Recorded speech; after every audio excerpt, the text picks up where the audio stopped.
ओम श्री सत उपासिये नमः। श्री गुरु गीता।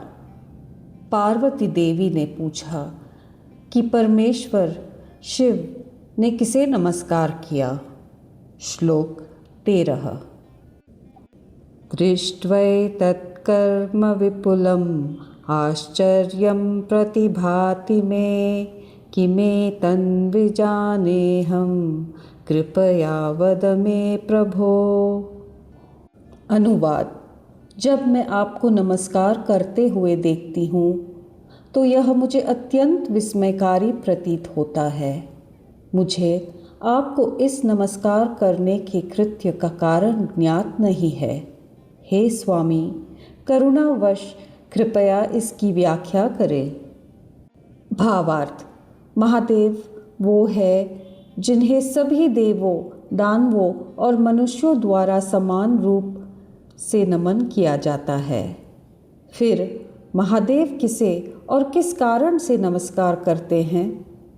विस्मय से भरकर देवी पार्वती परमेश्वर से उनके नमस्कार करने के इस कृत्य का कारण पूछती है। देवी पार्वती ने श्री गुरु गीता के पवित्र शास्त्र के लिए अंकुरार्पण अर्थात प्रतिष्ठापन किया। श्लोक 14। भगवान सर्वधर्मज्ञ व्रतानां व्रतनायकं ब्रूहि मे कृपया शंभो गुरु महात्म्यमुत्तमम्। अनुवाद।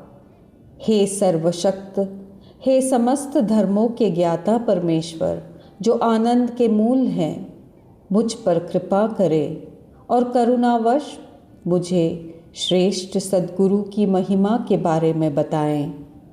भावार्थ।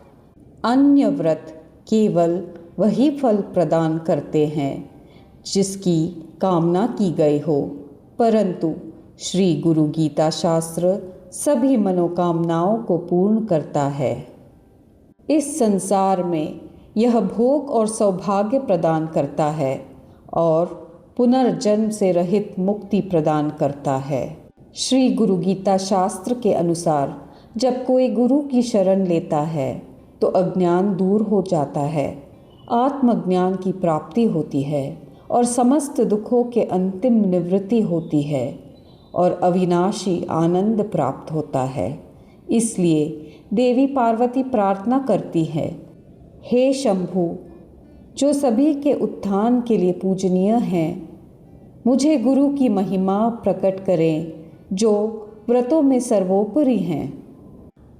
परमहंस सद्गुरु श्री सत उपासि उवाच। अद्वैत के विचार आसानी से सबके समझ में नहीं आते।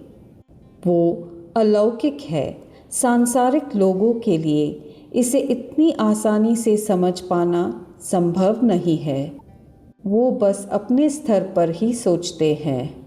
उन्हें इसलिए समझ नहीं आता क्योंकि वे पूरी तरह संसार के विचारों में डूब चुके रहते हैं।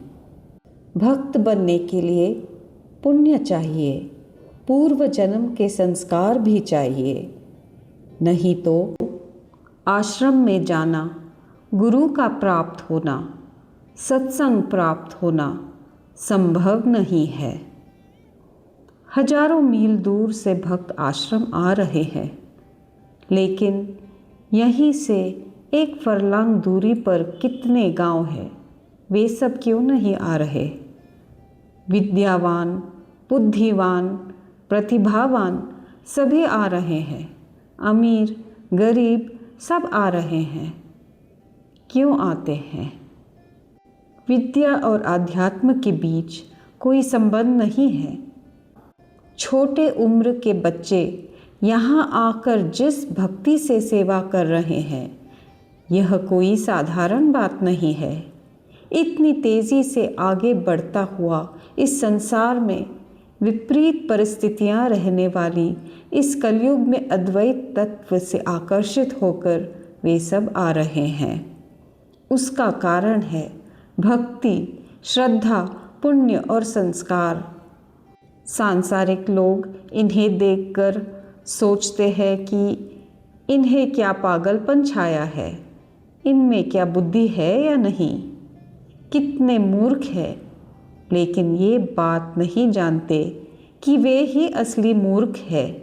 केवल एक बार भी गुरु के सानिध्य में आने के लिए पुण्य का काम करना आवश्यक होता है। सब कुछ चलाने वाला स्वयं भगवान ही है।